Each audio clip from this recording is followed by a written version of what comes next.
اور یہودیوں پر ہم نے سب ناخن والے جانور حرام کر دیے تھے، اور گایوں اور بھیڑ بکریوں سے ان کی چربی ان پر حرام کر دی تھی، سوائے اس کے جو ان کی پیٹھ پر لگی ہو یا آنتوں میں لگی ہو یا ہڈی سے ملی ہو۔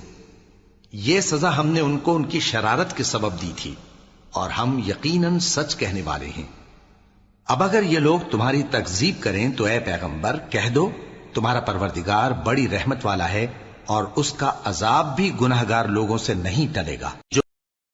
جو لوگ شرک کرتے ہیں وہ کہیں گے کہ اگر اللہ چاہتا تو ہم شرک نہ کرتے، اور نہ ہمارے باپ دادا شرک کرتے، اور نہ ہم کسی چیز کو حرام ٹھہراتے۔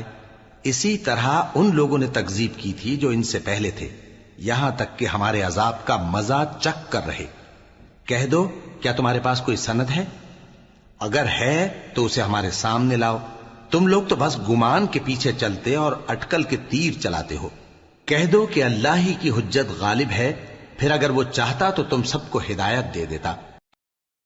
کہو کہ اپنے گواہوں کو لاؤ جو بتائیں کہ اللہ نے یہ چیزیں حرام کی ہیں، پھر اگر وہ آ کر گواہی دیں تو تم ان کے ساتھ گواہی نہ دینا، اور نہ ان کی خواہشوں کی پیروی کرنا جو ہماری آیتوں کو جھٹلاتے ہیں اور جو آخرت پر ایمان نہیں لاتے، اور بتوں کو اپنے پروردگار کے برابر ٹھہراتے ہیں۔